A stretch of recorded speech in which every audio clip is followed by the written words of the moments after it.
What is going on, guys? Bruin Steel here, and welcome back to another WWE broadcast.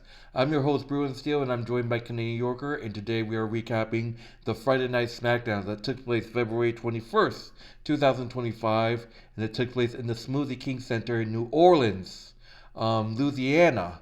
And it's the road to Elimination Chamber. Elimination Chamber is coming up soon. It is actually this Saturday, so I'm excited for Elimination Elimination Chamber. But Canadian Yorker, how's it going tonight? It's been good. It's been great. Can't complain. A lot has been happening. A lot has been going on. Just happy to be talking about wrestling and also the upcoming Elimination Chamber. That's exciting. Can't wait for that. And there's a lot of things going on this week, and we got a lot to talk about. All right. Started. Yes. So can't wait for Elimination Chamber. So let's get started with Friday Night SmackDown. To start off the show, we have a one-on-one match. To start off the show, there was no opening segment. Drew McIntyre going one-on-one with Jimmy Uso. Jimmy Uso and Drew McIntyre. Uso wanting with chops, ducking under McIntyre's attempt to turn him around. Mountain punches in the corner, enter it from the outside. Jimmy off the top, diving crossbody for one. Big belly to belly suplex from Drew cuts him off, charging in another suplex, action to the ground, and he throws Uso into the barricade. Back inside, McIntyre gets passed to the floor off the ropes, and Big Jimmy Uso takes him out with a dive. Drew recovers in position for an inverted Alabama slam. He puts Uso face first into the steel steps, posing on the turnbuckle. McIntyre is celebrating. Uso back on his feet and jockeying for position in the turnbuckle. Whisper in the wind. Samoan drop follows it up. Cover for two. Spinebuster sets up a jackknife pin for McIntyre. Cover for two. Underhooks. Jim slips out, trading right hands. Drew off the top, countered with a super kick. Uso lands the spear, but McIntyre kicks out. Drew recovers and cuts him down, counting down, charging a super kick counters the Claymore, throwing at Jim, putting him into the corner. Heavy right hands, trying for an inverted Alabama Slim again, but Uso counters. Big Jimmy Uso was able to get a victory roll pin on Drew McIntyre to win the match. Jimmy Uso with a huge win over Drew McIntyre. Post match, McIntyre attacks Uso, putting his head against the ring post, but referees and road agents arrive to save Jimmy. McIntyre hitting a claymore as well. So Jimmy Uso with a huge win over Drew McIntyre, but McIntyre was pissed and attacked Uso after the match. So what are your thoughts on Jimmy Uso defeating Drew McIntyre? Wow, I'm surprised to hear Jimmy Uso won a singles match against Drew McIntyre. It's not every day that Drew loses, and I believe, Drew McIntyre does have reason to be heated against Jimmy Uso. I definitely would love to see more of a rivalry between Jimmy Uso and Drew McIntyre because Jimmy Uso actually was one of the guys that costed Drew McIntyre his chance to get the WWE title. So, for Jimmy to get the win against Drew McIntyre is big. And it'd be great to see Jimmy Uso get some love as well. Jey Uso has been getting a lot of love, and he's one of the most popular wrestlers in WWE. But Jimmy Uso now he needs that push to to win a singles championship. I don't think I've ever seen Jimmy Uso win a singles championship on by himself. So if Jey Uso is going to WrestleMania and facing off to become the next World Heavyweight Championship champion, then Jimmy Uso. I don't want to mix up the names now. Jimmy Uso needs to have a run to go after one of the mid card titles, the U.S., the United States title, or the Intercontinental title. That has to happen for Jimmy Uso. I'd love to see that happen for him and see him win some titles. He's got to have some singles titles on his belt. He has not won any titles at all, just like Jey Uso struggled. Jimmy Uso needs to have that. Unfortunately for my man, Drew McIntyre, uh, he lost this match to Jimmy Uso because he underestimated him. And Drew McIntyre needs to get his head on straight and focus on the matches. Stop gloating. Stop showboating. Okay, stop showboating and thinking you can beat everybody and anybody in WWE because that's not the case. You can lose your matches if you're not focused on the goal at hand, and that's exactly what he needs to be doing. He needs to be focused on the goal at hand and winning his matches and stop showboating in the ring. So that's all I have to say about that. All right, so moving on to the second match, we got Carmelo Hayes teaming up with The Miz versus R-Truth and a mystery partner. And R-Truth showing his funny side, his ridiculous funny side, saying that his partner is Louisiana Knight. So that he thinks that LA Knight is from Louisiana. He thinks LA Knight is from Louisiana because his name LA. Get it? So um, so that's basically what the case was. So, oh my goodness, what the heck happened? Give me 1 second, guys. Although,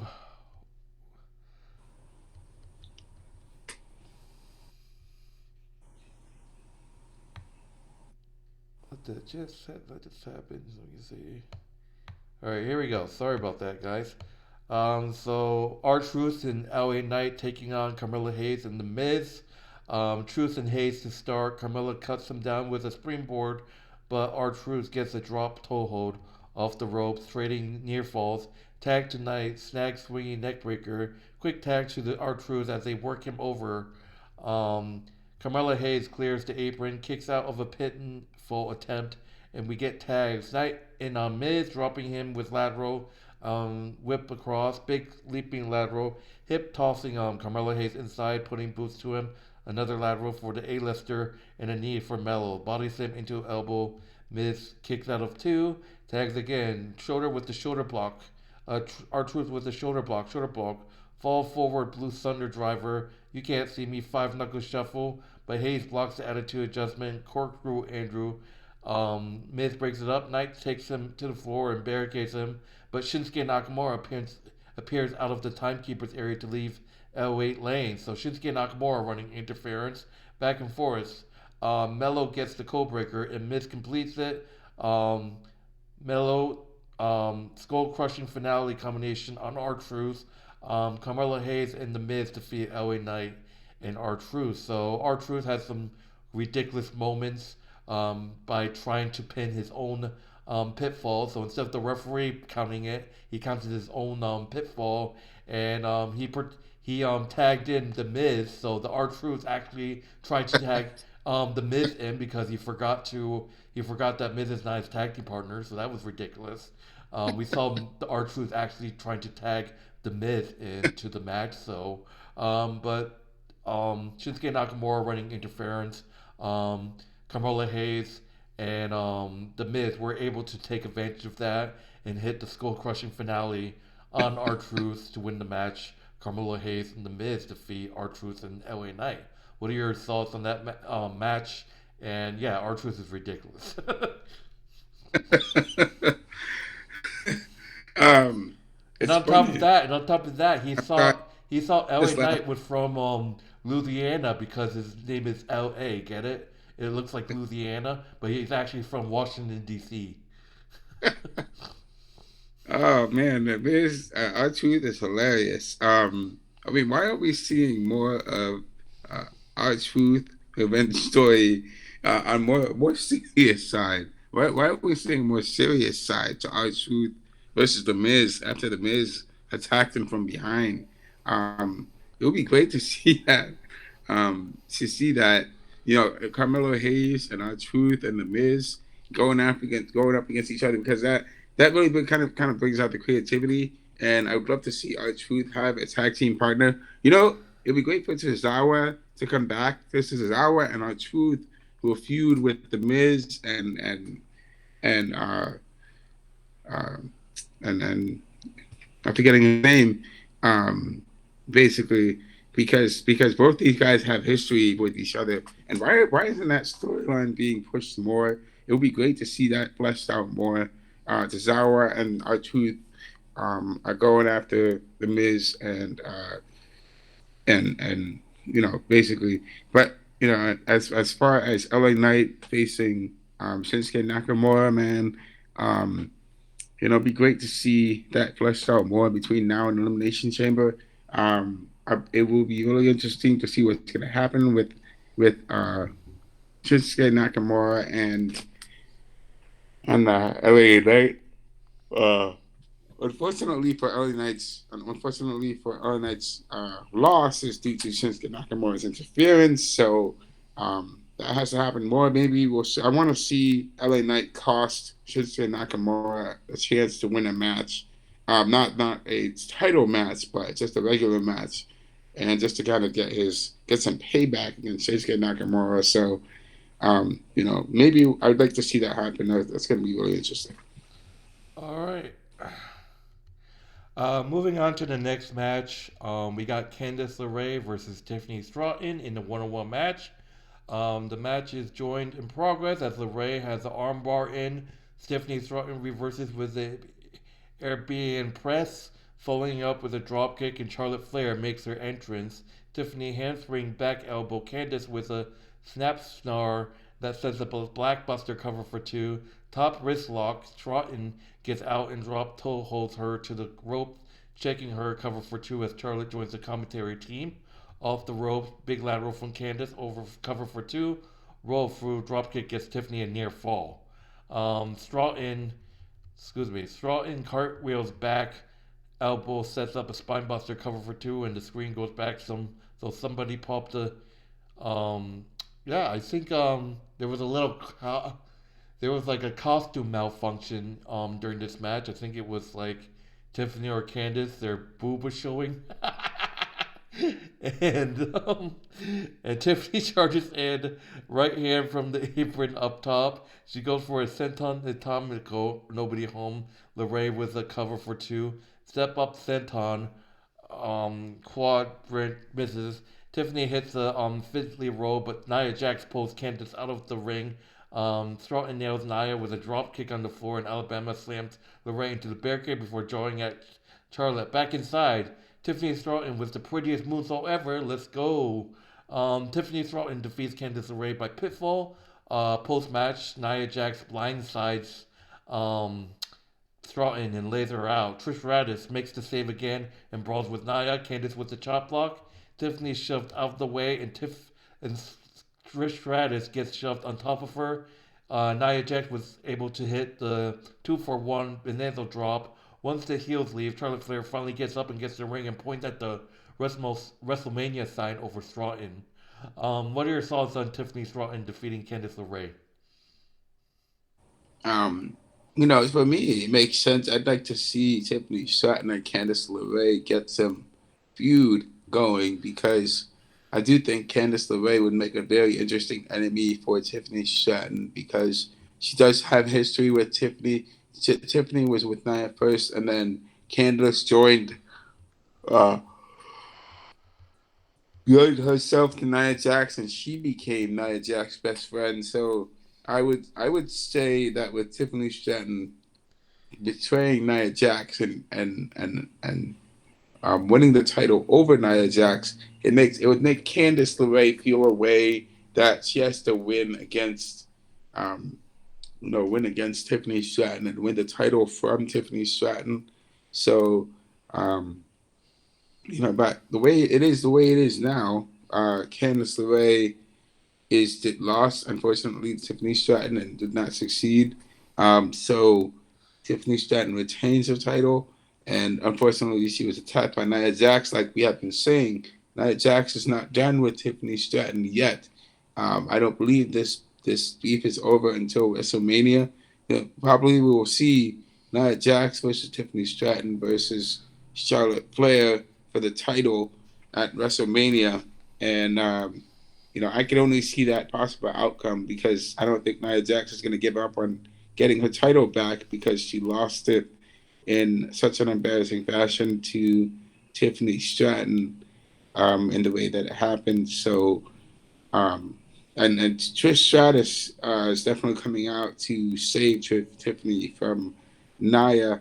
Uh, Unfortunately for her, this is going to be a tough match for her facing Nia Jax. Her and Tiffany going to have a hard time facing Nia Jax by themselves and Candice by themselves. So it's going to be interesting. Yeah, and I can't wait for that WrestleMania match, Charlotte Flair versus Tiffany Stratton. This is Tiffany's moment. I think Tiffany's gonna win this one. A little bit too early with the WrestleMania predictions. We'll be there when it comes. So, yeah. So moving forward, we got Dwayne Johnson. Dwayne Johnson, The Rock makes his entrance. By the way, it was supposed to be, I think, Naomi versus Liv Morgan, but they called that off because the whole The Rock situation. So Cody got pulled from the six-man tag team match that was supposed to happen tonight, and they skipped the Liv and Naomi match, which was supposed to happen. Obviously, they both made their entrances, but Liv and Raquel beat up Naomi and Bianca, so the match was resulted in a no contest. So The Rock make his entrance. The Rock making his entrance, taking his time. He eventually gets on the mic. The Rock asks the crowd if they feel it and says he has chills up and down his body because on the Friday night for the final boss to fly out here, he's dropping some bombs tonight. He gives us finally, and of course, the crowd sings along. He announced that WrestleMania is returning to New Orleans next year. So WrestleMania in 2026 is going to be in New Orleans. So that's going to be awesome to see. He gives us a little when the Saints go marching in and immediately turns on the crowd by calling them STD loving trailer park trash. He said he also come here to call out a man he respects and admires, WWE Undisputed Champion American Nightmare Cody Rhodes. Um, the Rock tells him the crowd loving him has gotten a feel amazing and says there's a lot of people don't know that he and Cody has actually become good friends since last year's WrestleMania. The last time they shared a ring was the Raw debut on Netflix where he gave Rhodes flowers and put him over for carrying the company. He said that and he meant it. Afterwards, they drank tequila and had a good old time, but he wanted to call Cody out here for something important.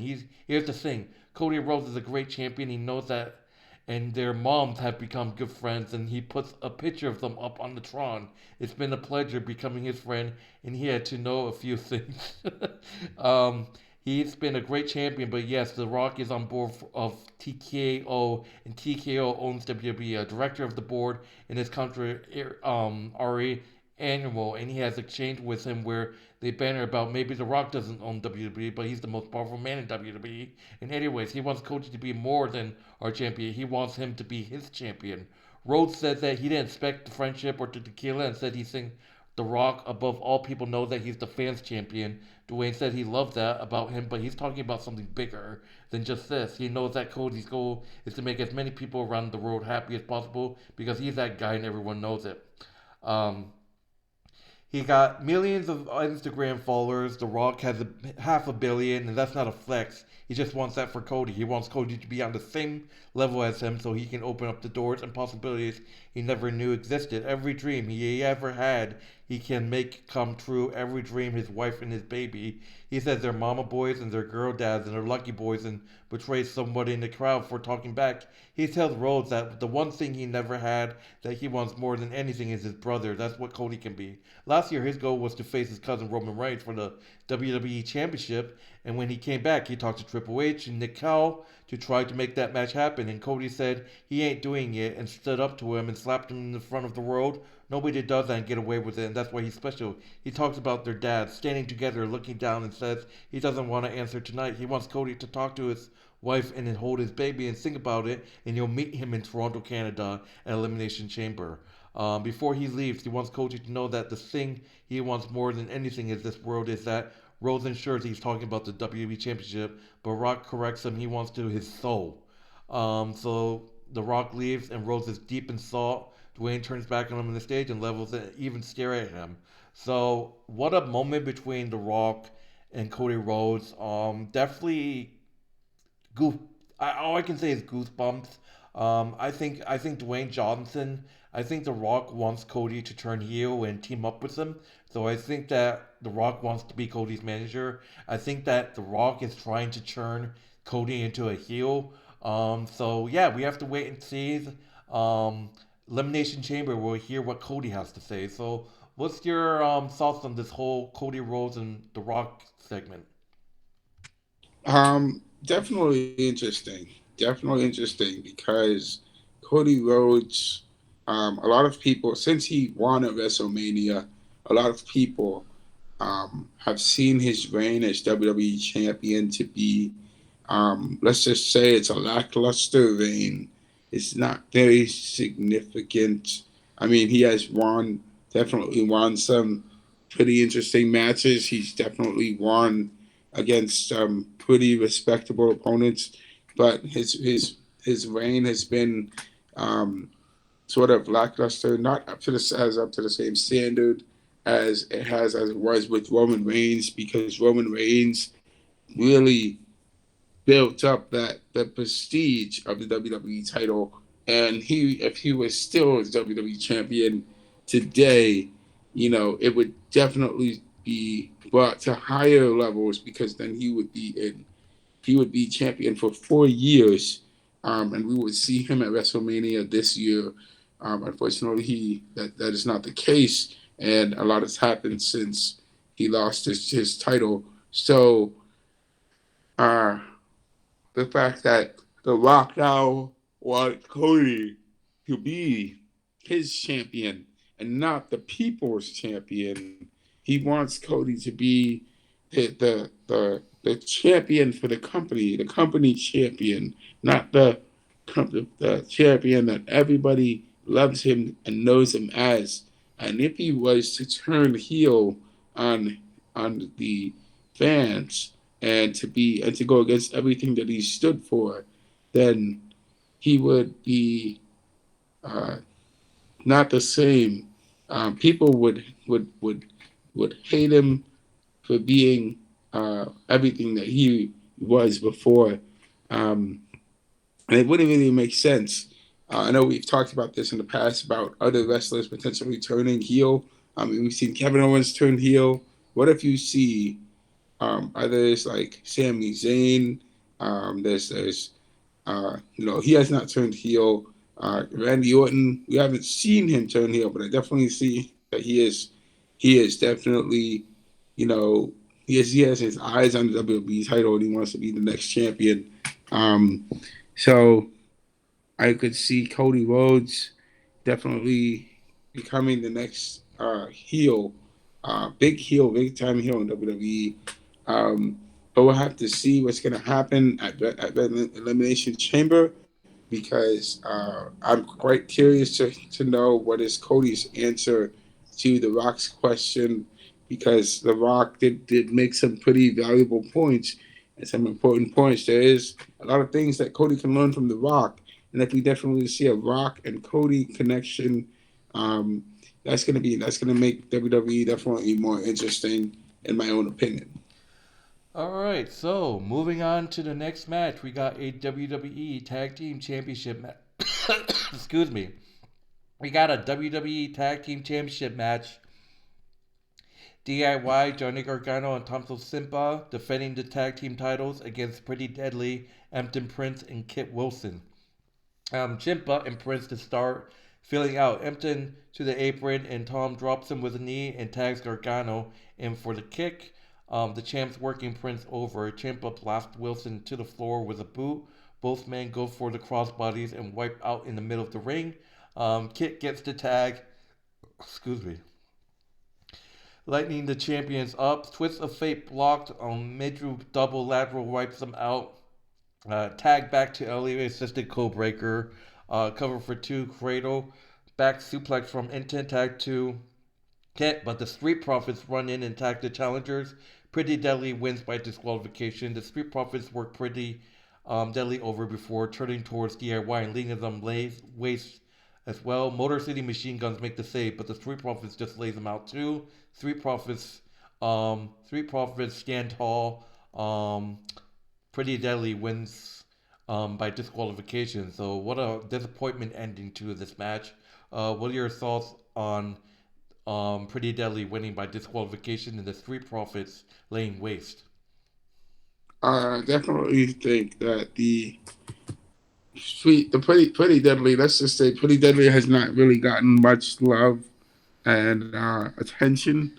They've been sort of like a comedic group. It's good. It's great to see them get the win for the, not this was not a title match, fortunately, for DIY, but Pretty Deadly got the win because of the Street Profits interference. And I'm actually liking the fact that the real Street Profits have shown up. I mean, where have they been for the past 7, 8 years? Where have they been? These guys have not been the same since Bobby Lashley left the company, and it's just showing that they have been very not used properly in that sense. So it's great to see the Street Profits just there taking names and kicking butt. And what other the other fact of Motor City Machine Guns coming out uh, to help DIY was kind of interesting because none of these groups like each other yet. Pretty Deadly and I mean DIY and Motor City Machine Guns see the Street Profits as a threat as they should. I definitely think we're going to see a triple threat match between these three tag teams. All right. Moving on to the main event, we got Braun Strowman teaming up with Damian Priest versus Jacob Fatu and Solo Sikoa. Priest and Solo to start. Collar and elbow struggling to no result. Back at it, Solo gets the better of him and punches away in the corner. Damian turns his tide, trading big right hands tag to Strowman. Sikoa slips out, tag mates, and Fatu gets dropped by a big crossbody from the monster. Big Boot follows it, shoulder block. Priest dives on Solo. Braun fights Tamatonga off, and Fatu dives on him, crashing over the Timekeeper's barricade in process. Jacob in control on Braun, working him over and tagging Solo in. Quick tags, spinebuster from Strowman. Tags made. Priest hits old school on Solo Sikoa, boxing his ears, staggering him. Tamatonga runs interference to block the Razor's Edge. Damien turns around and Jacob hangs his neck over the top rope, spinning Solo. Nope. Solo charges in. Damien with the Gazo. Fatu comes in, malfunction at the junction, and he super kicks Solo by accident. So we saw last week Solo accidentally hitting Tamatonga with his Samoan spike, but now this week we see Fatu accidentally super kicking Solo by accident, and Strowman freight trains Jacob and Tama on the floor. Priest has Solo. Priest was able to hit the South of Heaven on Solo. So Braun Strowman and Damian Priest was a huge win over Solo and Jacob Fatu by pitfall. Braun Strowman and Damian Priest defeats Solo Sikoa and Jacob Fatu by pitfall. So that is a huge win. Obviously, tensions are going to rise moving forward with the whole, Solo hitting the Samoan spike on Tomatonga by accident last week, and now Jacob accidentally super kicking Solo in the face. So tensions are going to rise. I definitely think this is going to be a storyline where Jacob is going to turn on Solo. But Braun Strowman and Damian Priest, the baby faces, stand tall and defeat Solo and Jacob Fatu.